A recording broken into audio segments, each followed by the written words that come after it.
Alright guys, welcome back to another episode of Irish Off-Road. Today we are going to be replacing the CV joint. This is the stock one and the boot has tore pretty good. As you can see right here,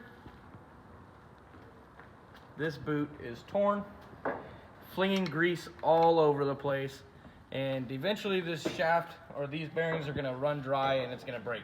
So this actually happened right before we hit the Rubicon Trail. So I've got the new Terareflex Rzeppa, I think that's how you say it, wide angle CV joint.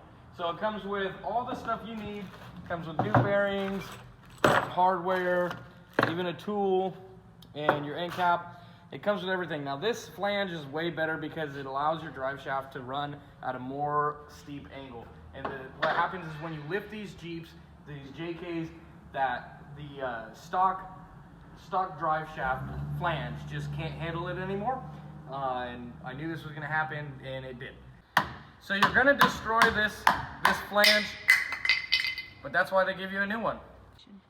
All right, so you're going to want to use some snap ring pliers to get this snap ring off of here. And the kit comes with a new one, so you shouldn't be too worried about saving it. And then I'm just going to cut this clamp.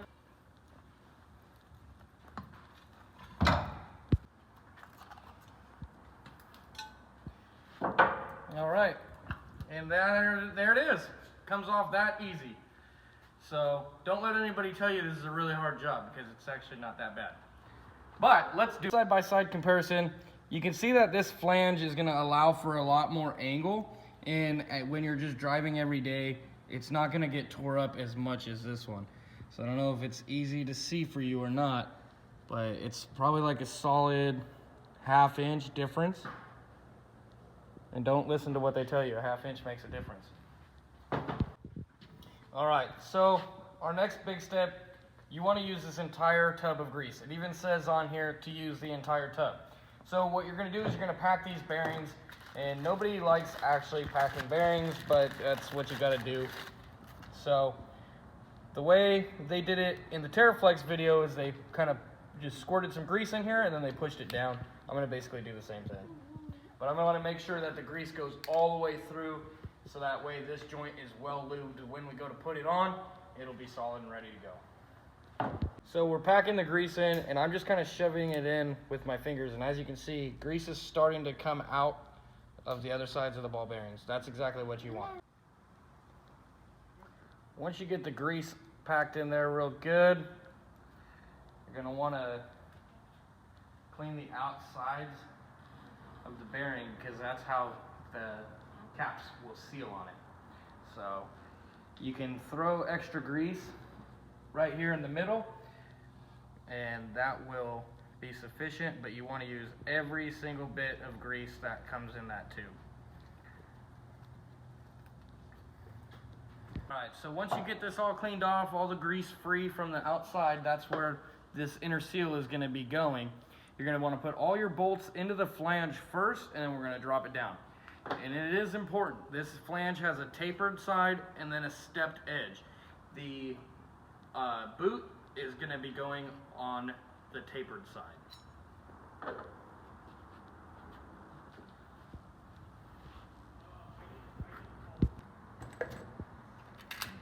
Your B-roll stuff. See, we got all of our bolts in here. It's going to be a little bit of a pain, but it can be done. Just make sure that that seal is still inside.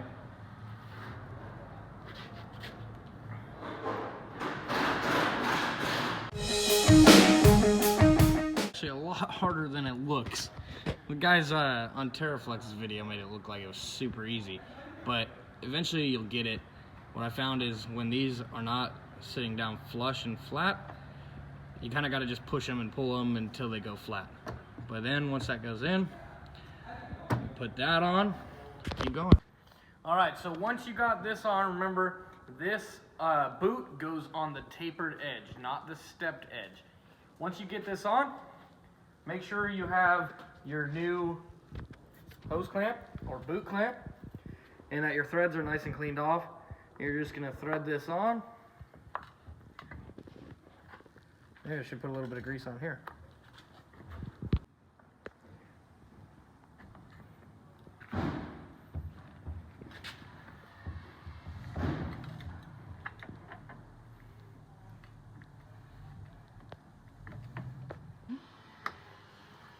All right, so once you got that on, you just need to make sure you have enough room to put your snap ring on. And you don't want to forget that. And then all this extra grease, I'm just keeping it inside here. So your snap ring goes on that shaft.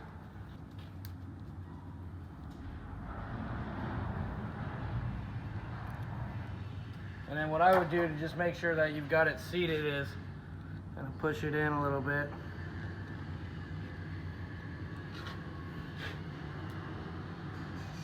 Because if that snap ring comes out, you're going to have a less of a good day.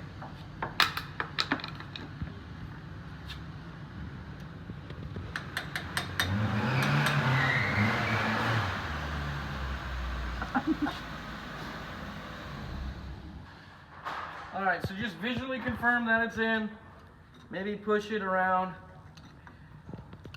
Try and see if you can actually just get it out lightly.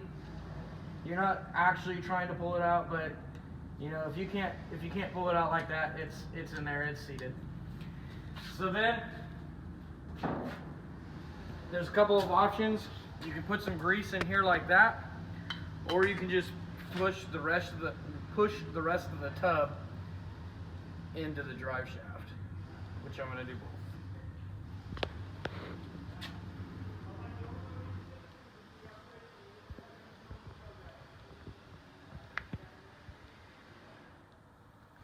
And you want to remember that you don't want to be getting it all over the edges of that, because that's where your seal is going to be going.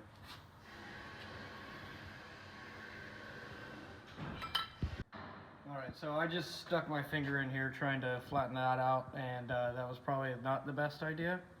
So don't do that. But you just kind of slide this on. You might have to do a little bit of taparoonie. So don't forget your clamp. There is a proper tool for this, I just don't have it. But you can do it like this. Just pull it nice and tight. And make sure that your boot is seated well and that the clamp isn't going to go anywhere. And you can just take your pliers and kind of twist it back and forth against the screwdriver. So you're just going to work it back and forth till it's nice and tight.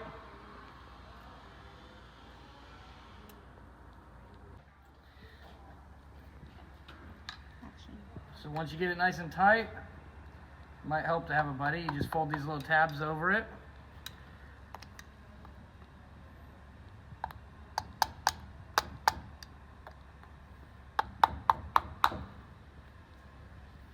And then cut off your tail.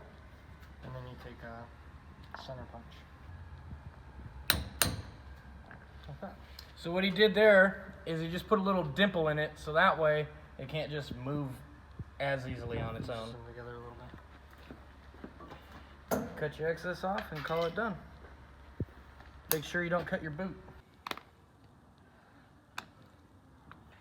And hopefully if you're watching this video, you know how to install your drive shaft by yourself. But it does come with a new tool, and basically you have to get in there, and your tool is kind of at an angle, and then you just get these bolts in there one by one, and you just loosely get them in, and then the directions say to torque it to 15 foot-pounds. Okay guys, so as you can see, we have our new CV boot and joint on. If you like this video, like, subscribe, comment. We've got a ton of content coming, more wheeling videos, more little how-to do things on your Jeep. And since I'm cheap and I want this channel to be geared towards people that can't just go and spend $5,000 on a rooftop tent, I want people to be able to build it, and I want to inspire people on building things for themselves. So stay tuned for more content. We'll see you next time.